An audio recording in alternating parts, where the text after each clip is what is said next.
All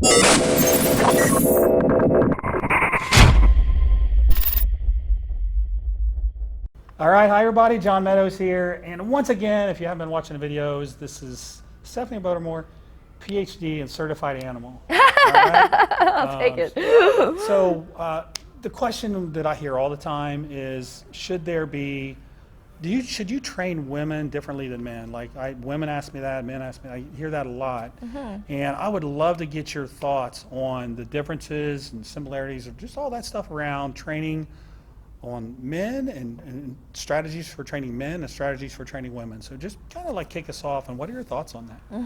I have a couple thoughts, just really depending on a lot of different variables, but I have strong opinions about women training actually very differently than men. There are elements of male training that we can utilize. Like I do believe in a lot of mixed, like power training, strength training, hypertrophy training, and women have been shown in a lot of the literature to be able to take a lot of volume. So I really believe in, if you have a certain goal, a physique goal that you want to prioritize, like I'm a very strong believer of the priority principle, and when you want to develop certain areas of your body, women have been able to take a lot more volume, so you can actually hit that muscle group without seeing like as many diminishing returns as we actually used to think. Like we actually used to think past a certain point that you were going to see diminishing returns, and I find that with men and especially women, you can actually push yourself into those upper limits of the number of sets per week that you're doing per muscle group higher than you think. And I personally train my lower body or glutes 4 to 5 times a week because that is my personal priority. And if there's a certain body part or area of your body that you are working on and you're a woman, you can hit it as much as you find that you can be recovering from it. So you don't want to overtrain yourself, but if you're recovering fine and you find that that repeated bout effect is going to be your best friend, after you surpass that, you can handle a lot of volume.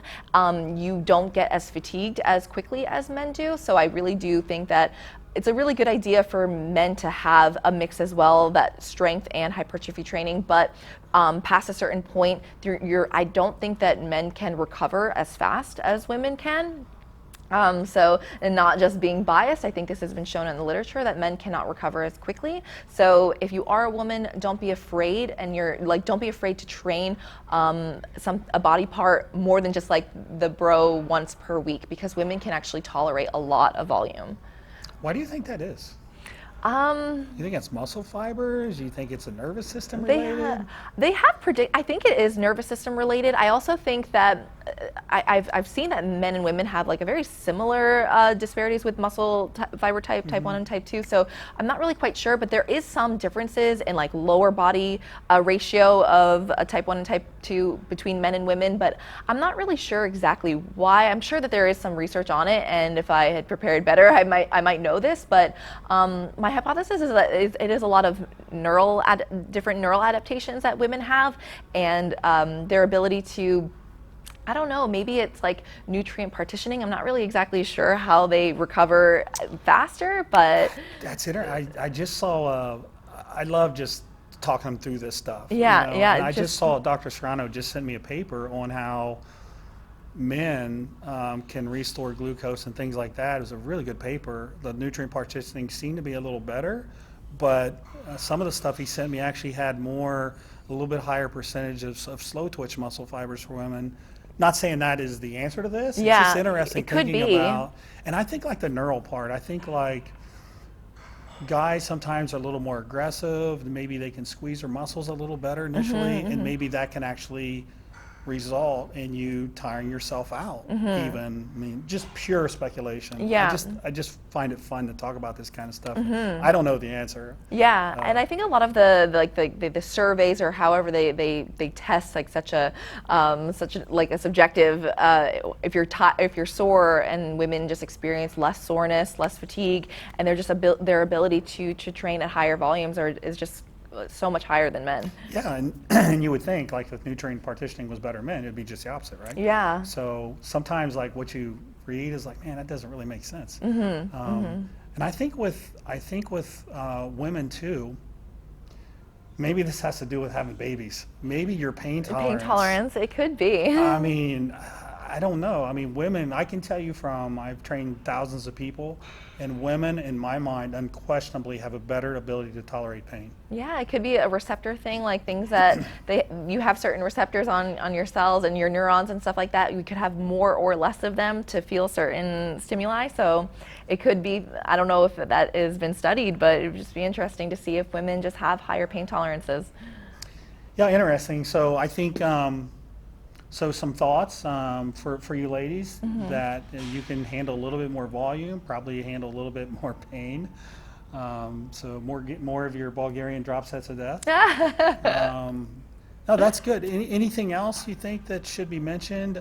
What about, so increased frequencies potentially? I would like volumes? to point out one thing. It's not just volume. So something that I find that women really struggle with, and maybe men don't as much, but training intensity is like one of probably the most important thing. Like volume is important too, but if you were to throw volume aside, training intensity is is probably the most important thing. So I find that women aren't training that hard. So that is where, if you find that you are maybe implementing a lot of volume and you're just kind of going through the motions, it's because your intensity is not high enough. And I think that really measuring your intensity, or you're even just taking like your last set RPE on a certain exercise and just figuring out if you actually push yourself. Because if you just kind of do 10 to 12 reps and you do the same weight every week, you're not going to see any substantial gains. And especially if you're past, if you're advanced, you're not going to see anything. You have to be pushing yourself to a certain level of intensity. And they actually have research on that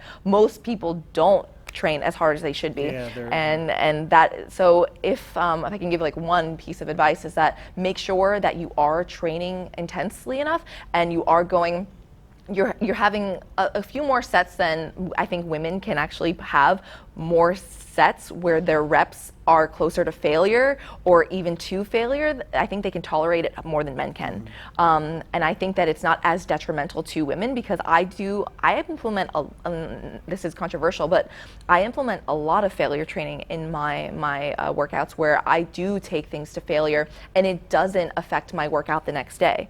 And with men, I find that's not always the case. If they take things to failure, they're out like a light. So that's something to consider as well, is that maybe they can implement a little bit more failure training, maybe not as high load, but lower load, higher rep into failure, and to protect from injury, of course. So just and then if you can recover from that, like and documenting, maybe writing things down if you're really finding yourself stalling on certain areas of your body.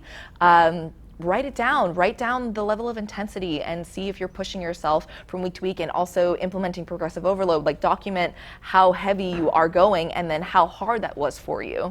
So that's something that, if you're just kind of going through the motions, you say you go to the gym 4 to 5 days a week, well, how hard are you training?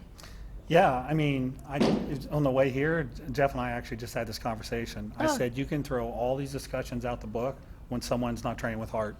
None of this matters. It doesn't matter. Volume doesn't matter. All of Frequency these little doesn't matter. nuances don't matter as long as you're not training hard flush enough. it down a toilet if you're not training really hard. I know, and people will preach, especially in the evidence-based community, volume, volume, volume, and I'm like, well, how hard are you doing the volume? Under the condition that intensity is high, then you can talk about volume, I think. What I like to do with mine is I generally would take the last set of an exercise to failure or beyond failure.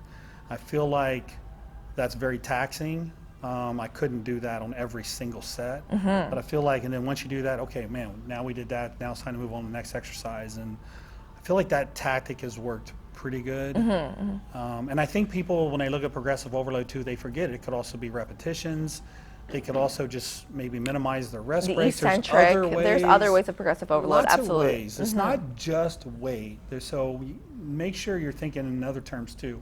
Maybe you take that weight that you did for 8 last week, and instead of going heavier, maybe you just take the same weight, you do 10 the following week. Right, because you don't want to get hurt, and that sometimes can happen as a result of training to failure. And I'm not saying that you should always train to failure. I don't want to get the wrong impression, but I just think that just increasing the level of intensity sometimes, like, of course, working in that RPE of like that 8 range at least, like nothing lower than 7, RPE of 7. You're just kind of like, there's a good amount of effort that you need to be putting into it unless you're doing a deload. That's like if you are for that neural and for that physiological restoration and recovery, I believe in deloads. I implement them in my own training, but I also, when I'm not deloading, I train hard. Yeah. And I'll just kind of wrap it up with this. You know, I think through all the years I've trained, and I think through some of the crazy stuff I've done, just crazy intense. And you know what? I'm glad I did it, because if I didn't do it, I would have never known how far I could really go. And one of the things when I work with people, one of the things I work with them on is, you know, how far can you really push yourself? I think a lot of people think they're going to failure, or they're training at an RPE of 8 or 9, and they're nowhere close.